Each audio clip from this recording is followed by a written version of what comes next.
Good day, Dane. Got a little song for you. Get well, soon we want you to get well. 5.3, part 3.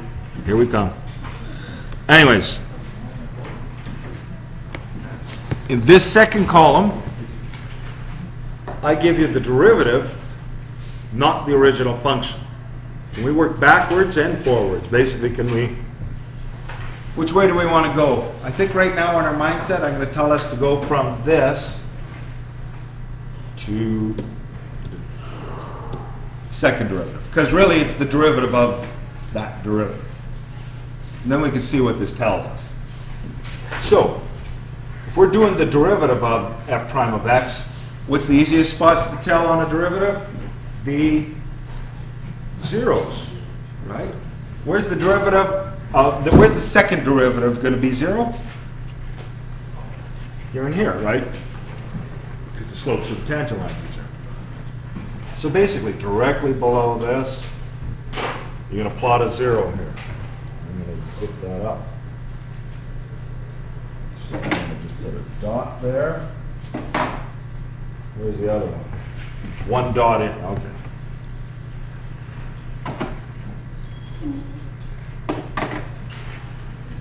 Those are the easiest spots I can tell, right? Now, when you're doing the derivative of this derivative, what else can you tell? Well, before this 0, what's happening to the, what is this section here basically telling us? It's positive. So what are we going to jot on the derivative then?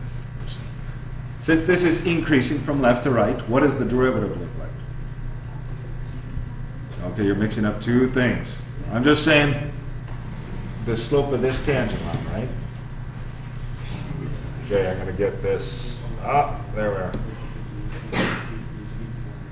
Well, here, maybe that's kind of steep. It's 2. It's positive. 2-ish, and then it gets close to 0 right here, right? 1/2 is eventually 0, right? So, do I start low and go like this, or do I go high and go like this? High, low.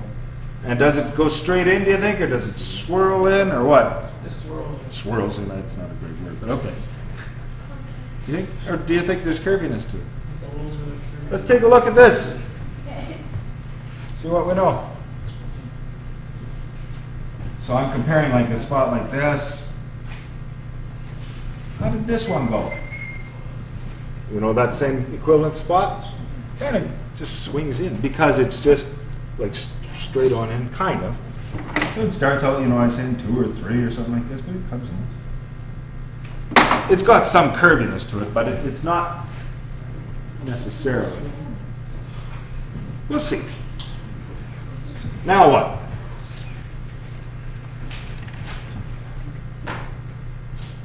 Well, from here, oh, not on my magic pen, to here, what's happening? It's decreasing. It's going down. So what's the value of the derivative here? Well, it starts out at like -1/2, -1, maybe -3. Then what happens here? Back up again, right? To hit 0 eventually. But it's all negative between those two spots. Okay?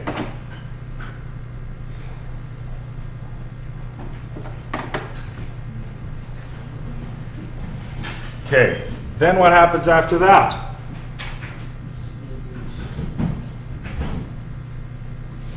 Yeah? Goes up. So the value after this 0, 1/2, 1, 2, 3. Yeah, and then we don't know after that. But maybe it looks something like this again. Hey, it looks something like the other one again. I don't know, like, this isn't an exact drawing, but it gives you the idea, right? Okay? Looks similar to the other question. Yeah. What does this region below the x-axis tell us now, remembering that this is second derivative, and that this is all below the X-axis negative. What does that tell us about the original function that we don't know yet? Concave down. So we know for a portion of this it's going to curve down. And then this section here being positive, this section being positive, curve up, curve up. Now, it won't necessarily be a full U, but some section of it will be curvy up, right? And it switches at 1 and at 1, 2, 3, negative 4. What else can we tell from this graph here? Now, I'm going to go just put this so that I can see both of these. Now, we're going to try to figure out some general things about the actual function. What is this section from negative 6 to, what does this tell us, basically? It's all above the x-axis. Negative 6 to negative 1. What does it tell you when it's above the x-axis? It's an increasing function. It's climbing up. And then it hits 0. What does this mean here? It's a 0 slope. It's a peak. Because it increases and then it goes to negative. So increase, decrease, increase. Do you remember how we've done when we did sign analysis? The same information that you guys have had before, I guess I should put one there. We have a 0 here, we have a 0 here, we have a 0 here, okay? And remember how we usually list like some factors here and stuff. We don't know what this equation is though, right? But you know, x, blah, blah, blah, and so on, right? We'd say, well, overall from here to here, it's negative, it's positive, it's negative, it's positive. And we've done the sign analysis, like, you know, with factors and stuff like this, and I think you guys understood it fairly well. Do you guys understand this is the same information but in graphical form? If it helps you underneath it or above it, just make a list like this so it's like what we've done before. And what does it mean? When we have a negative, decreasing, a positive, increasing. So roughly, without worrying about too many details, this function goes down and up and down and then up, right? Without any curviness. Now can we get, I'm going to maybe do that in green. So down up to the 6.5-ish region, okay. Then up. Then, that doesn't matter. Oh, I'm going to lock that in. I realized it wasn't locked.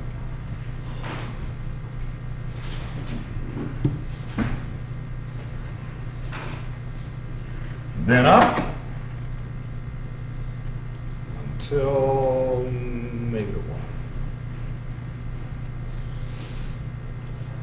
Now, does it matter if I would have, is this still down then up if I had it all like this? Yeah. I could have it above the axis, as long as I more or less have it there. It doesn't matter above or below. I don't have any data that tells me it crosses the x-axis at a certain point. Down, then up, and then down again, to 3. And then up again. Now, this is a very rough drawing, no curviness to it, right? Now, I'm going to erase that because that's just sketch work, right? How about the curviness? What did we say? Concave up, except for where it's 1, 2, 3, 4. Negative 4 to positive 1. It's curved down. Does this make sense? Curved down? Now, I'm going to do this one maybe in red. Negative 4 to 1. I'm going to have concave down.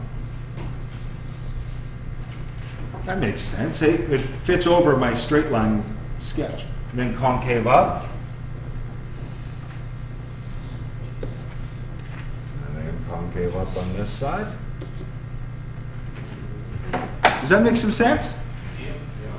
Would it matter if I had these pieces over here? It would not matter.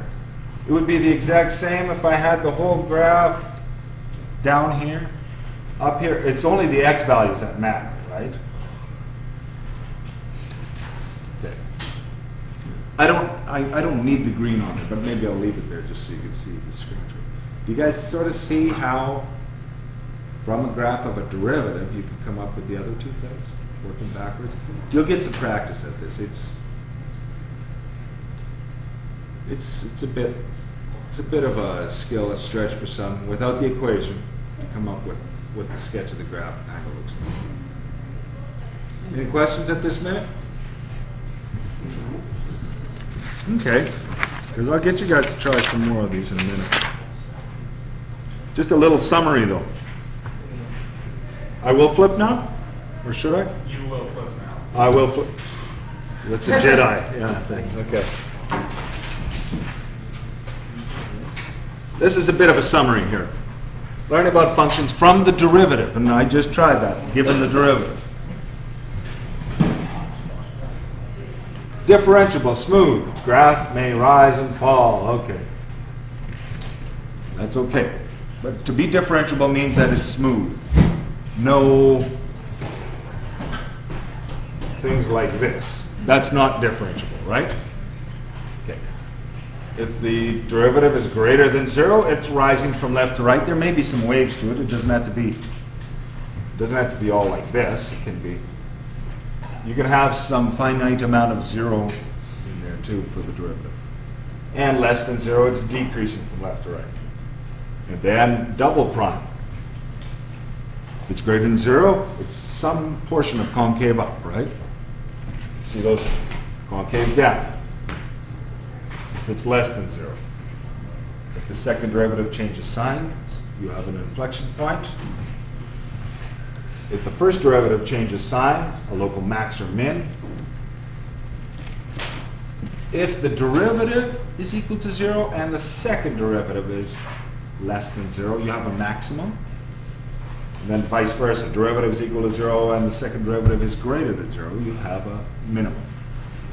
So that's just a quick summary. And hopefully by playing around with those things you were earlier, you got some ideas of how to work with these things. Now this is sort of like what we just went through. The graph of the derivative is given below. Ignore the y values other than 0. So what I'm saying is that this is a height of 1.5. That doesn't really matter, okay? Zeros are the important thing, though, where you're going to plot your zeros on your second part of the function, whether it's here, or there, or whatever. First question. Second question. I'll give you guys a minute or so. Where does it have extremes, maxes or mins, and see what we can do. I'm going to pause this and answer your question then, Ashton. Yes. Anyways, hey Dave, you just reminded me I should be answering it. I said, doesn't matter. But anyways, you could pause the video and take a look at what we've come up with so far. You probably won't anyways. I don't know. If you're sick, you're too sick to watch. Anyways, x equals -1. It goes from increasing to decreasing, so the second derivative does switch sides. Thanks, Miles. And 1.1. Switches signs again. It's like, you know how old cars and stuff, you have to manually shut off the lights and stuff like that. I remember one time about 15 years ago, a kid asked me, do you want to shut off the lights in your car? Same kind of answer. Nah, it's got a really strong battery, it'll be fine. And I left about 10 seconds later. So, how do we sketch this? Find your zeros first, like your derivative zeros, and what does that tell you? Maxes and mins, right? Increase, decrease. So a rough sketch for increasing and decreasing. I'm going to kind of do it in disappearing ink here first. This tells me it increases up to here, right? So it's going up. Then from here to here it goes down, right? Still goes down. It hits a flat point though here, and then goes down again. all the way up to here, and it increases again. You guys buy that? Now, this is important that it's going down, and then it must like go down like this, and then I'm exaggerating how flat it gets, and then down again, right? Now that's without curviness taken into account. Somebody? No? Okay. So let's just think of this. We're going down, up. I mean, up for the first portion. Gets confusing sometimes. I don't care where you start. I'm going to just sort of start on the, I'll start on the 0 line, but it doesn't have to be. So I'm going to go increasing. Has a 0 tangent there. Decreasing, and then has a 0 tangent at -1. Does that look like a 0 tangent to you? Yeah. But then it decreases again, all the way to positive 1, right?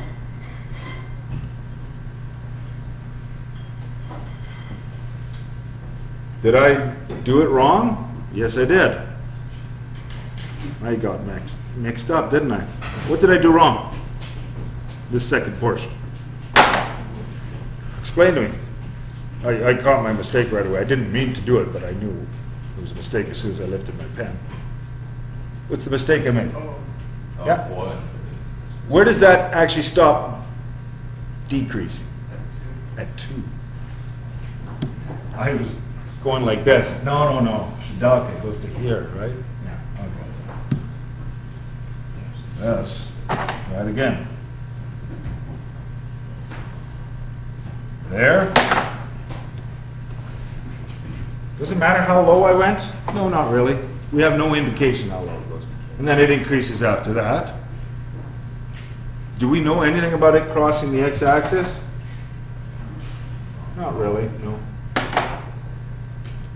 Now, I'm going to lock this down because we can play around with it.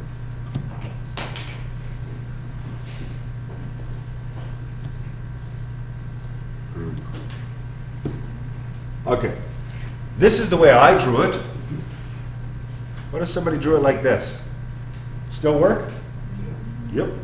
Or I could push it lower, whatever. As long as the x values match, though, straight up and down. This curve.